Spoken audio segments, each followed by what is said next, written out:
गुरुजी प्रणाम। सुखी रहो। गुरुजी, कृपया मकर लग्न की विशेषताएं बताएं। ठीक। देखिए, जो मकर लग्न की कुंडली होती है बहुत ही प्रभावशाली कुंडली होती है। इसमें बहुत अच्छे संयोग बनने की संभावना रहती हैं और ऐसा व्यक्ति बहुत ऊंचा उठने की संभावनाएं उसकी बनती हैं यदि लग्नेश पीड़ित न हो और अन्य ग्रहों का जो प्लेसमेंट है वो अगर अच्छा बन जाए तो बहुत ऊंचा आदमी उठ सकता है। देखिए, मकर लग्न की कुंडली में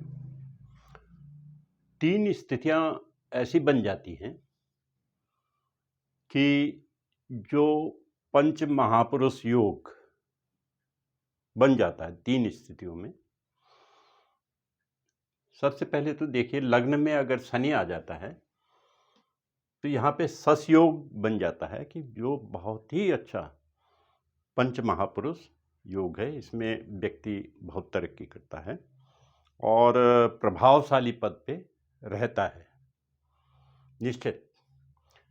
दूसरा, ससयोग दशम स्थान पे भी अगर शनि आ जाता है तो क्योंकि ये शनि की उच्च राशि है तुला, यहाँ पर भी शनि ससयोग बना देता है जो कि व्यक्ति को बहुत उच्च पद पे प्रतिष्ठित कर देता है और धन धान्य से संपन्न वो व्यक्ति होता है। तीसरा, पंच महापुरुष योग इस चतुर्थ भाव पे बन जाता है अगर यहाँ पे मंगल हो, क्योंकि ये मेष राशि मंगल की स्वराशि है तो यहाँ पे मंगल रोचक योग बना देता है। ये भी व्यक्ति को बहुत तरक्की प्रदान करता है। अब इसमें हम ये देखते हैं कि जो लग्न भाव है उसमें मकर राशि है और द्वितीय भाव में कुंभ राशि है। इन दोनों भावों का स्वामी शनि है और हम ये भी जानते हैं कि जो लग्नेश होता है वो केंद्र का भी स्वामी होता है और त्रिकोण का भी स्वामी होता है, यानी विष्णु स्थान का भी स्वामी होता है और लक्ष्मी स्थान का भी स्वामी होता है। और इस कारण लग्नेश राजयोग कारक ग्रह होता है और ये अन्य स्थानों पे जाकर के केंद्र और त्रिकोण में ऐसा लग्नेश पहुंच करके अन्य योग भी बना सकता है, बहुत अच्छी हो। अब लग्न भाव जो होता है वो शरीर से संबंधित होता है या व्यक्ति के स्वयं के व्यक्तित्व से संबंधित होता है, उसके आत्मविश्वास से संबंधित होता है और प्राणों से भी संबंधित होता है, कहीं कहीं ये रोजगार से भी संबंधित होता है। और ये द्वितीय भाव जो है वो धन कुटुंब से संबंधित है। द्वितीय भाव में थोड़ा एक नेगेटिविटी होती है कि मारक स्थान होता है, लेकिन मकर लग्न की स्थिति में शनि का जो मारक प्रभाव है वो इसलिए समाप्त हो जाएगा क्योंकि शनि इसमें लग्नेश भी है तो उसका मारक प्रभाव नहीं रहेगा।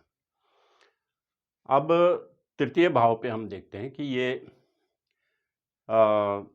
पराक्रम का भाव है और भाई बहनों का भाव है और इस भाव का स्वामी बृहस्पति है और ये तृतीय भाव त्रिखष्ट आय भाव का अंग है जिसको कि शुभ नहीं माना जाता और यही बृहस्पति बेस भी है, व्यय भाव का भी स्वामी है। व्यय भाव भी अशुभ भाव माना जाता है। इस तरह हम देखते हैं कि ये जो बृहस्पति है 2 अशुभ भाव का स्वामी होने की वजह से इस कुंडली में सबसे नकारात्मक ग्रह है। ऐसा नहीं है कि ये विभिन्न स्थानों पर अच्छा फल नहीं देगा, बहुत अच्छे फल भी देगा, लेकिन अशुभ भावों का स्वामी होने की वजह से इसका जो मारक प्रभाव है वो इसमें उत्पन्न हो जाता है। और हम ये जानते हैं कि किसी भी जातक के लिए उसका जीवन सबसे महत्वपूर्ण होता है, अन्य चीज़ें उसमें गौण हो जाती हैं।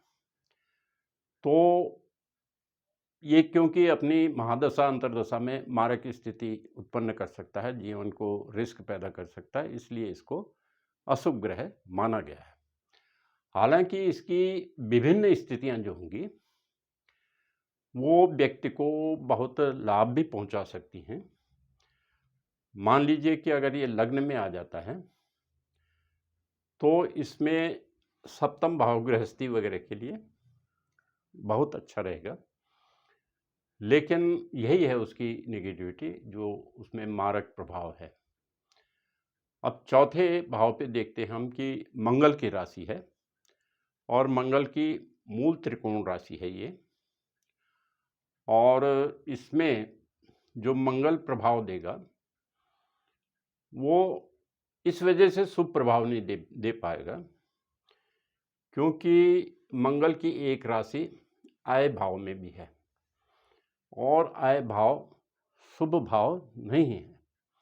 इस वजह से मंगल भी एक पापी ग्रह के तौर पे इस कुंडली में रहेगा। और हालांकि वो आय भी देगा, सुख भी देगा, लेकिन उसमें जो नकारात्मकता पैदा हो गई है त्रिखंड आय भाव का स्वामी होने की वजह से, वो जीवन में कभी बीमारी वगैरह की स्थितियां पैदा कर सकता है। इसके बाद हम देखते हैं पंचम भाव। पंचम भाव जो कि विद्या, बुद्धि और संतान से संबंधित है, उसमें शुक्र की राशि है और शुक्र की एक दूसरी राशि जो है वो दसम भाव में है। दसम भाव जो पिता और राज्य और जो राजकीय प्रतिष्ठा है, पद प्रतिष्ठा, समाज में जो प्रतिष्ठा है, उससे संबंधित होता है। और हम ये जानते हैं कि ये जो दसम भाव है वो केंद्र भाव है। केंद्र भाव का मतलब विष्णु भाव, और ये पंचम भाव त्रिकोण भाव है। त्रिकोण भाव का मतलब लक्ष्मी भाव। और जब विष्णु भाव और लक्ष्मी भाव का एक ही स्वामी होता है या इन दोनों भावों के स्वामियों की युति होती है तो वहीं पर राजयोग पैदा हो जाता है। तो इसमें जो शुक्र की स्थिति है वो राजयोग उत्पन्न करने वाली स्थिति है। शुक्र इस कुंडली में सबसे अधिक शुभ ग्रह है, राजयोग कारक ग्रह है शुक्र। और द्वितीय शुभ ग्रह जो है वो शनि है। अब इसके बाद हम आते हैं छठे भाव पे। छठा भाव शत्रु का होता है, रोग का होता है, ऋण का होता है और संघर्ष का होता है। तो इसका स्वामी बुध है और बुध की मिथुन राशि है इस छठे भाव में। बुध की एक जो दूसरी राशि है वो भाग्य भाव में है। ये कन्या राशि है भाग्य भाव में, और ये जो कन्या राशि बुध की मूल त्रिकोण राशि होती है, यानी बुध ज़्यादातर उसी भाव का प्रभाव देता है जिसमें उसकी कन्या राशि होती है। तो ये बुध भाग्य भाव का अधिक प्रभाव देगा बजाय छठे भाव के। इसलिए इसको हमने शुभ ग्रह के तौर पे ले लिया है। हालांकि ये पूर्णतः शुभ नहीं है।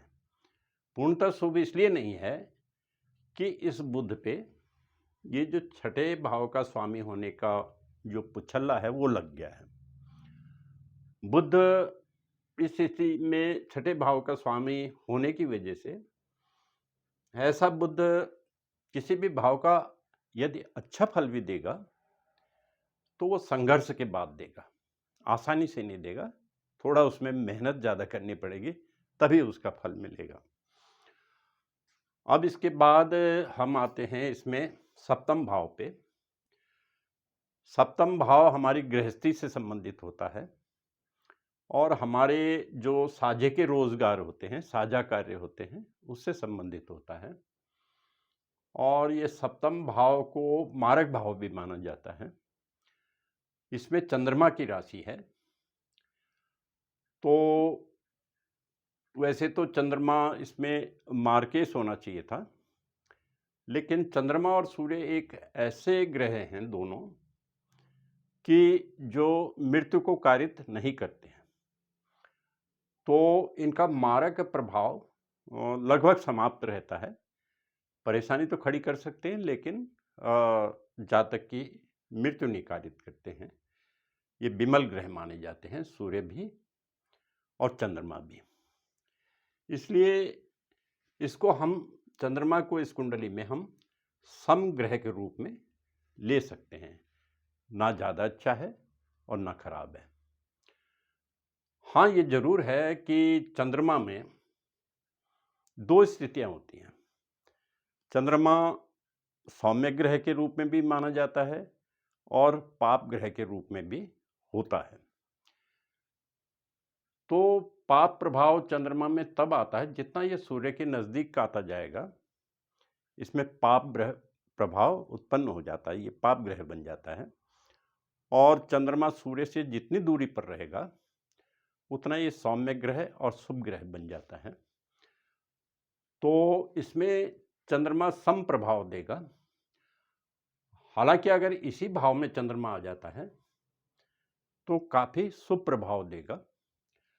और यदि ये लग्न में भी चंद्रमा चला जाता है तो सप्तम भाव का बहुत अच्छा फल ये देगा, यानी पति या पत्नी जातक को अच्छे मिलेंगे। अन्य भाव में भी चंद्रमा का कोई ज़्यादा नकारात्मक प्रभाव नहीं है, केवल छठे, आठवें और 12वें भाव को छोड़ करके। अब इसके बाद हम आते हैं अष्टम भाव पे। अष्टम भाव मृत्यु का भाव भी कहा जाता है, आयु का भाव भी कहा जाता है। इसको अशुभ भाव मानते हैं। तो सूर्य इसमें अशुभ भाव में उसकी राशि है, अशुभ भाव का स्वामी होकर के होगा। और ये अष्टम भाव का जो स्वामी होता है थोड़ा मारक प्रभाव भी रखता है। लेकिन क्योंकि जैसे हम बता चुके हैं कि चंद्रमा और सूर्य जातक की मृत्यु कारित नहीं करते हैं, तो इस वजह से इसको ज़्यादा खराब ग्रह भी नहीं मान सकते सूर्य को, और ज़्यादा अच्छा ग्रह भी नहीं है। और विभिन्न स्थानों पे जा कर के ये सामान्य फल देगा। अब इसके बाद हम देखते हैं भाग्य स्थान पे, इसकी चर्चा हो चुकी है। बुध इसमें अच्छे से थोड़ा सा कम अच्छा प्रभाव देगा, क्योंकि इसकी एक राशि छठे भाव में गई है। इस बुध पे छठे भाव का स्वामी होने का जो निगेटिविटी है वो टैग हो गई है। तो ये जहाँ पे अच्छा प्रभाव देगा तो 100% अच्छा प्रभाव नहीं दे पाएगा, ये 70% अच्छा प्रभाव दे पाएगा। अब दसम भाव की चर्चा शुक्र के साथ हो चुकी है, पंचमेश के साथ। और हम ये देखते हैं कि शुक्र इस कुंडली में सबसे अच्छा ग्रह है। और ये पिता से संबंधित, ऐसे जातक को पिता की शक्ति भी प्राप्त होगी, राज्य की शक्ति भी प्राप्त होगी, और ये राज्य में अच्छे पद पर भी पहुंच सकेगा। अब हम आय भाव पे, आय भाव की चर्चा सुख भाव के साथ हो चुकी है। इसमें मंगल आय तो देगा, लेकिन वही है इसमें कि थोड़ा बहुत जीवन में कभी जो बीमारी की या संकट की स्थितियां होती हैं उसमें ये अच्छा फल नहीं दे पाएगा। अब व्यय भाव की चर्चा भी बृहस्पति के साथ हो चुकी है तृतीय भाव में, और व्यय भाव अच्छा भाव नहीं है, इसलिए बृहस्पति को इस कुंडली में अच्छा ग्रह नहीं माना जा सकता है।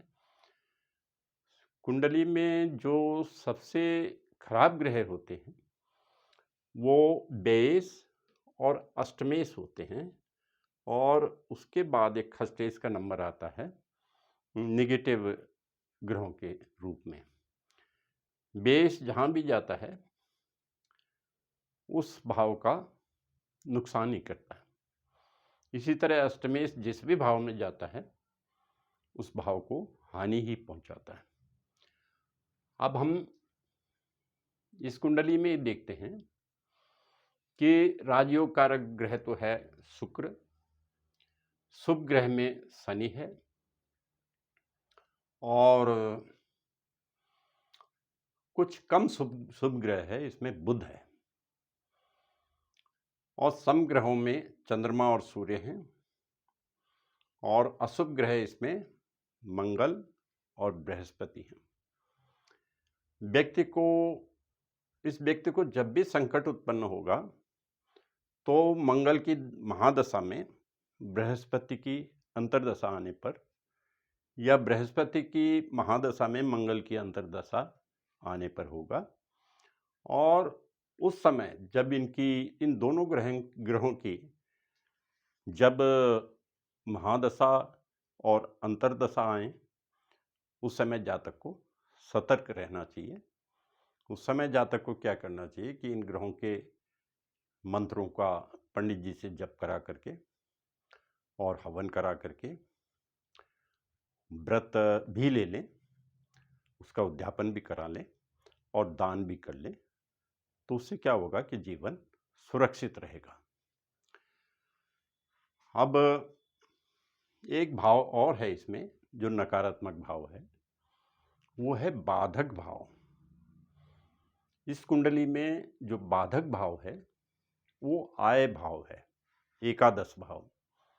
एकादश भाव इसलिए है कि ये जो लग्न है मकर लग्न, ये चर लग्न है, और चर लग्न की जो भी कुंडलियां होती हैं उनमें एकादश भाव या आय भाव बाधक भाव होता है, और इस आय भाव का जो स्वामी होता है उसे बाधकेश ग्रह कहते हैं।